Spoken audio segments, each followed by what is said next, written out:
What's going on, guys? We're back with another replay analysis, this time of Kronuvu. Never heard of this guy, you know, never heard of the one he's trying to impersonate. Like, I've actually seen this guy around a bit in previous seasons as well, but this is a champion level replay analysis. He was actually top 100 solo standard, made it all the champ 3, but still didn't make grand champion just because that's how solo standard works. He's playing against Miho in this game, so should be a fun game to watch. Yeah, let's get right into it. You can go to patreon.com/Gibbs00 to get your replay analyzed. Sorry, can't talk today. And, yeah. Simple as that. Coach tiers, replay tiers, all the stuff on there. Let's go over it. Start here. Rocking the... Not Batmobile. What is that? The Mantis, they call it these days? Grabbing some boost on the side. Again, in threes at this level... Like, you can grab all the boosts in the world. Like, it's actually a pretty good idea to grab boost. Usually you have one cheat, one go for boost. Here's up for the boost. He's going for that challenge. Just comes off the wall a little bit late. And I'll play like this. It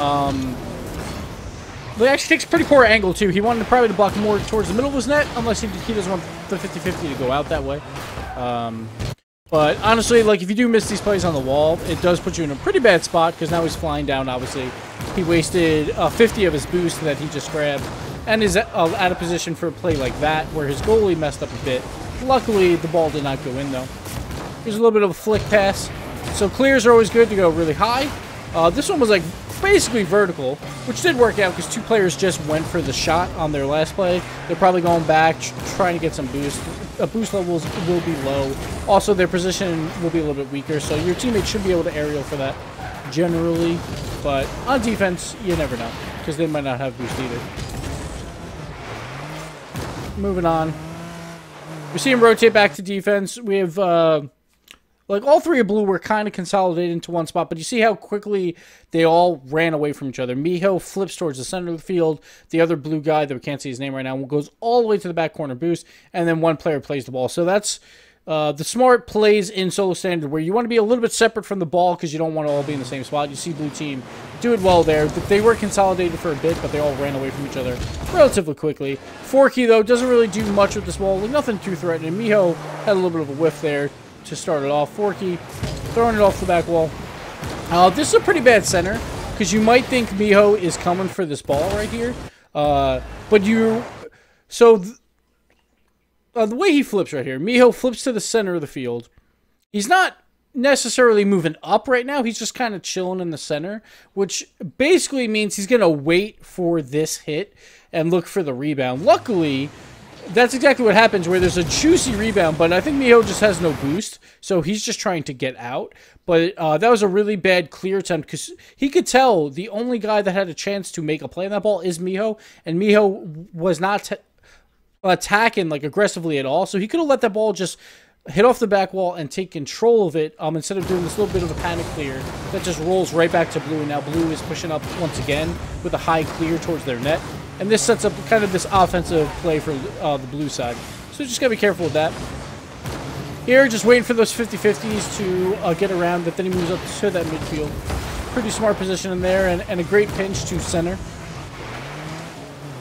Nothing really happened here. Ralph is waiting for that rebound, but still not much. And then this is a good rotation back. He sees that he's still the third man. Once he sees that this play dies right here from Ralph, it's just a bad touch. He sees that, he immediately turns around. He knows he's the third man left, and he rotates back. And he's going to pick up these two welfare boosts to give him 45 boosts, which is pretty good. And then rotates in, as Gregan calls it, the gate here on the back post. And is able to at least try and block that pass. It didn't really matter. Like, if it goes across goal line, it usually is not going to matter. No one's going to attack that hard. So, a good play here from Ralph. A little bit of a weak shot. I think he was being a little bit passive on this play. Wasn't sure exactly where it'd bounce or where Forky would hit it. Forky, though, drives past it. He probably could have maybe boosted into this and actually tried for a little bit more of like a side flip shot to the outside post. But again, it's hard to tell on shots like this, because when you can't see where the goalie is, like right now, with his vision, he doesn't know exactly where they are. He just knows that they're rotating back, but right now it's a wide open net. So I think that's why he tried to throw it to the inside post as quickly as he could. Didn't get the greatest touch off of it, but that's what he was trying for, because he didn't see a goalie. Trying to get the shortest angle possible. Here, he stays up. He only has 21 boost, but he doesn't need a lot to stay up on this play. Look, 21 boost is enough for a decent aerial. And so it's a good play here. Like, he sees his third man's back really far, sees the challenge, and he stays up because two of the blue guys try to aggress right here pretty quickly. See how Pedigree King and Miho both kind of ball chase that ball. Miho is on the way back. Forky's on the wall. Really, really rough play for Forky. So these plays are tough. Let's go over to Forky real quick, because that play didn't really work, and my camera needs some work as well. He's trying to back up on this wall. Just doesn't read it properly at all. It doesn't even tilt out for this aerial. And generally, yeah, like you want to play defense on the walls. Like, if you can play perfect defense on the walls, you should be up there almost all the time. But sometimes it's just...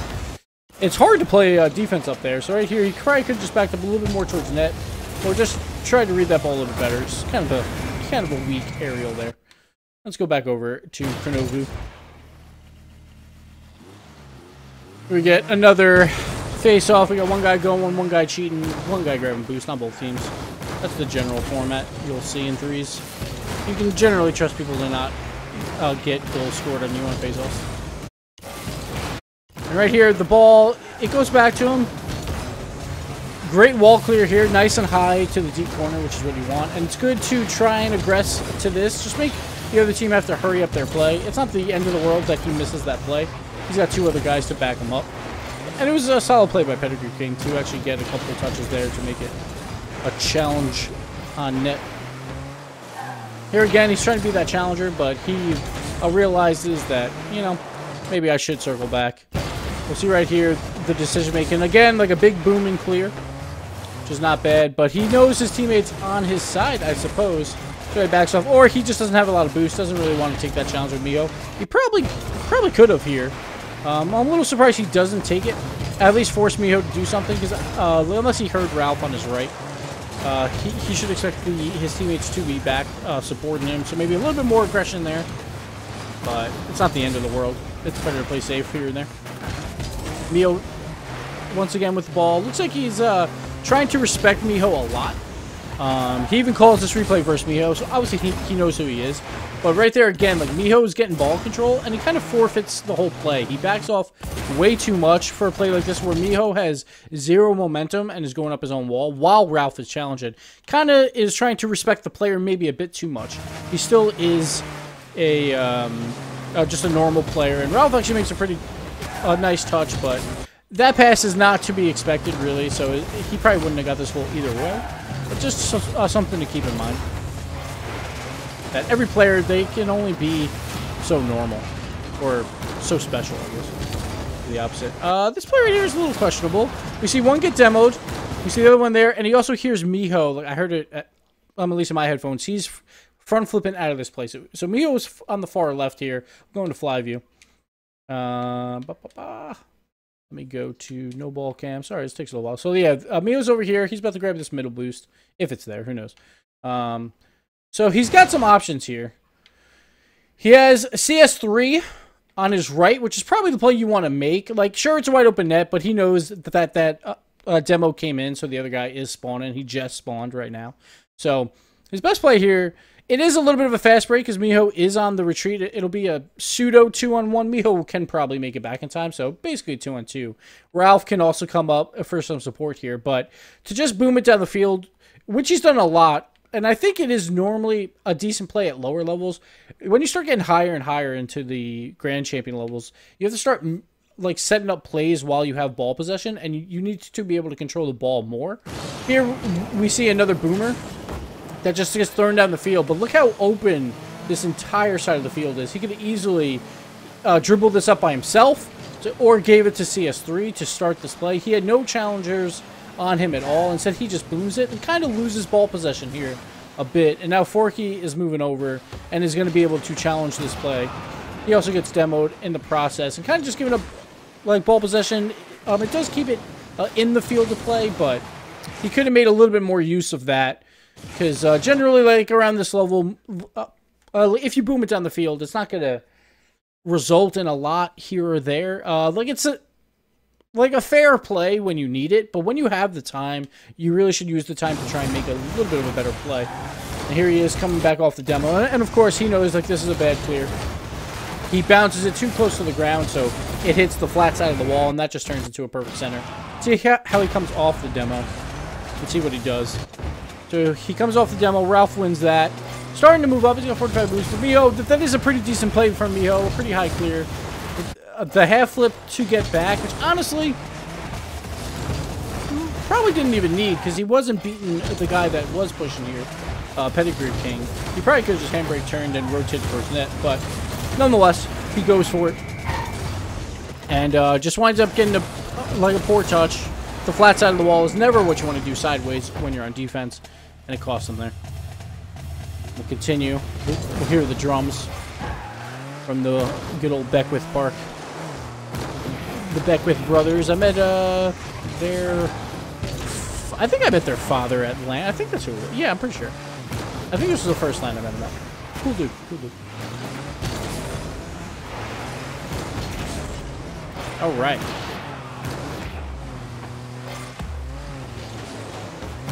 Coming back here.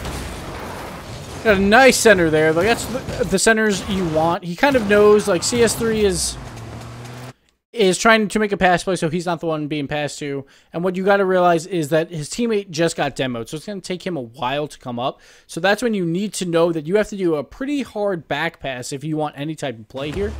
So you see here, CS3 trying to make the play. Nothing really happening. He knows that this has to be a really hard back pass, and that's what he gives Ralph. And sets him up pretty nicely. Just Ralph kind of with the whiff there. Now, he's trying to stay up for this challenge. A little bit of a risky play. Ralph is on the way back. If Forky clears this enemy higher, it could result in some trouble for them. But he does make the play with only one boost left, which, again, is also why that play was a little bit scary. And now he's got 0 boost. Trying to flail a bit. Like, on defense, like, this is going to happen in solo competitive where multiple guys go for the same ball because it's hard to trust your teammates, but all is well. As long as the person touching it does get it out, you're good to go. So here again, like, he's doing a good job. Oops, sorry about that. Creeping around, trying to play that a midfield game, but be pretty aggressive on it. And it's only backfired once on him so far. The problem here is CS3 kind of over-rotates him. Like, this should have been a play that that Crow went for, but it doesn't happen. The CS3 kind of over-rotates it a bit. Doesn't really have the best angle, but good dunk there from Crow. I'm just going to call him Crow from now on. It's just easier. Again, just playing that third man. He's been kind of falling back to that third man spot a lot this game, and that kind of just generally happens. It's all standard. Some players will tend to fill certain spots. That's the spot he's looking at. This play here, probably should have rotated a little bit further back into net, because you can see right here, when CS3 turns, that's when Crow should probably fall back into net just a little bit more, because CS3 is not in a spot to block any type of shot right now. So Forky does get something nice off this wall. He doesn't go for the wall, he actually goes for the aerial, but he should have been in net to prepare for this. Instead, he creeped up, and now he has to circle back into net in an awkward spot. Like, actually goes up the post, but luckily didn't get scored on. So a little bit of a rotational mishap there. And he's to blame a bit. Like, obviously CS3 was, like, it was a bad idea to turn there, but since Crow saw him, he's got to change his rotational pattern and try and like, adjust for that. Miho with a great like, redirect to clear it down the field. But once again, this is another ball off the backboard where he doesn't get it high, and it winds up being a pretty bad clear, like a juicy rebound for Blue. This is the third time. The first one was the one where he chipped it really high that he probably could have done a little bit more with than the one where he just sent it right into the middle. And now here's the third here. Once again, hitting it low, right to the Blue team. He kind of panics, it seems like, on those back walls. He just wants to push it forward. Those aren't the easiest plays in the world, but those are ones that he should probably try and work on. Seems like his major weakness right now on the defensive side. Trying to get those balls out, or at least waste more time for his team to get back and get boost. Right here again, he's kind of stuck as that third man. Looks like Ralph finally went behind him, though. So he can retreat there. Not a bad retreat. He does over-rotate CS3 just a bit here. CS3 has more momentum, so that's why I think he's trying to push forward. But either way, it's still a decent clear. Now they got the 0-second time here. See what they can do. The ball's still in the air. Ooh, there it goes. Overtime, we got the bonus game. The bonus minutes. See how this goes again. 1 for boost, 1 cheat.